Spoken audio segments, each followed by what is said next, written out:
तुम्हाला सांगू, दादांची एवढी मोठी योग्यता होती.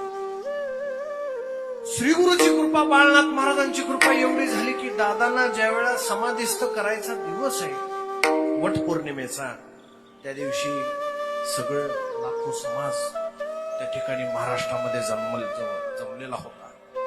आणि अशी एकमेव घटना घडली महाराज की दादांना ज्या ठिकाणी समाधिस्थ बसवायचं अशा प्रकारचं आहे, आसनस्थ करायचं आहे, त्या ठिकाणी महाराज पंचगंगा नदी प्रकट झाली.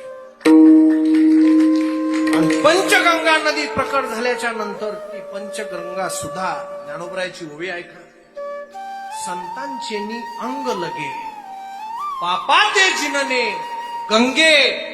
गंगा जगाचं पाप घालते, पण गंगेचं पाप घालणारे संत दादा आहेत.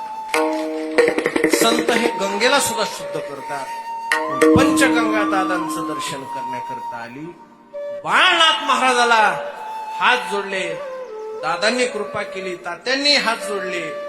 दादा समाधिस्थ राहून बाळनाथ महाराजाला जसे ज्ञानोबराय निवृत्तीनाथ महाराजांना विनंती करतायत की मी आज धरून गेलोय, मी आज एखाद्या माणसाला आनंद झाला ना, समजा आम्हाला जर इथं कीर्तन मिळालं चाकरवाडीच्या या स्टेजवर, तर आम्ही जगाला सांगतो माझं कीर्तन आहे.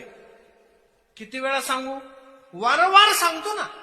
आनंद आहे, दादांची सेवा करण्याचा आनंद आहे, वारंवार सांगतो आनंदामध्ये. तसं ज्ञानोबरायला इतका आनंद झाला, उद्धार